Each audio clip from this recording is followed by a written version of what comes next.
19 of the Senate's 47 Republicans, 40%, wound up voting against the compromise debt ceiling bill yesterday, along with 6 Democrats. Nonetheless, the measure passed 74-26, and the president quickly signed it into law. With the crisis averted, attention now turns to the next chapter in the budget battles, the so-called super committee created under this deal. Republican leaders are warning they will not include anyone who is willing to raise taxes. Democrats are threatening a hard line on Social Security and Medicare. The leaders have 2 weeks to name their picks for the joint panel, and meanwhile, other questions are being raised about how this panel will operate. Will it be behind closed doors to avoid politics, or out in the open so the public can participate in the meetings?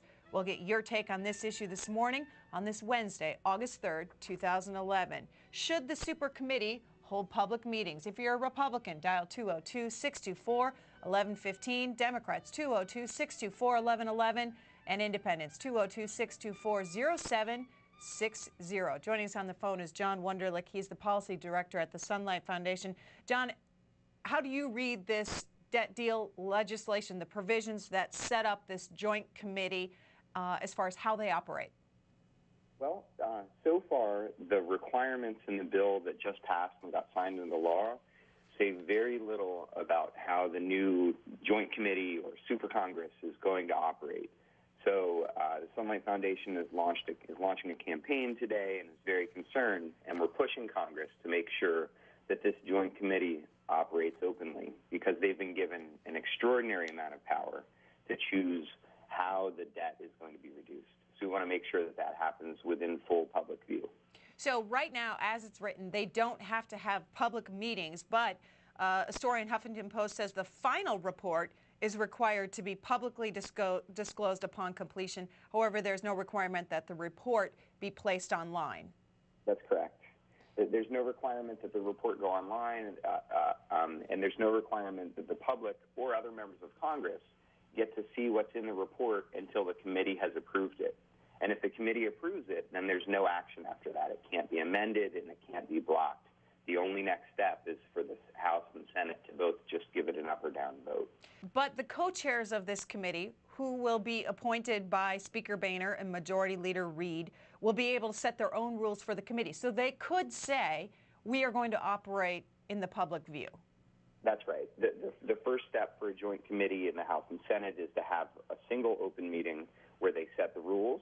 And so it's completely within their power to say that Rule 1 is all of our meetings are going to be open. And when we choose our report, when we make our recommendations, everyone's going to have a chance to see that for at least 72 hours before we vote on it. But what about the rules that are already in place for how Congress operates? They were updated under Speaker John Boehner to say that committees should, when possible, have video, have transparency of their committee hearings. What about those rules? Don't they apply? So those rules have been getting better in each recent Congress, and the rules adopted by Speaker Boehner have certainly made a bunch of improvements in this direction, but they apply to standing committees. And a joint committee, since it belongs to both the House and Senate, isn't governed by either chamber's specific rules. So what we have to do is have separate requirements for joint committees, or have the joint committee adopt new rules to guarantee that it operates transparently.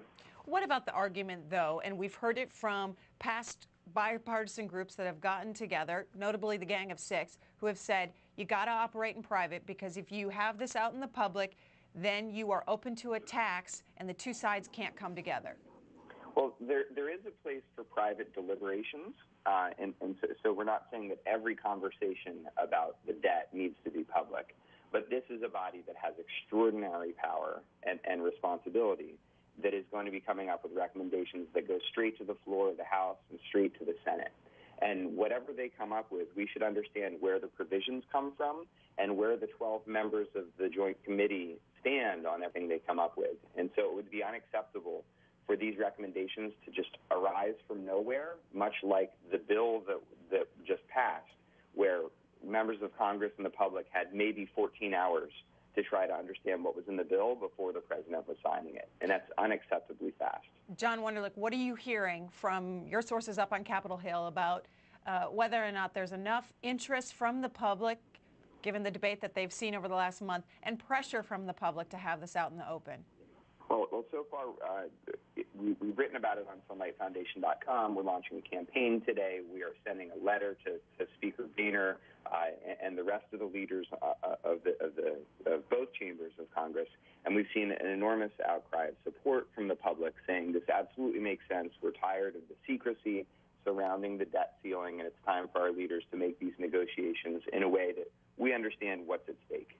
All right, John Wonderlich with the Sunlight Foundation. Thanks for your time. Thank you.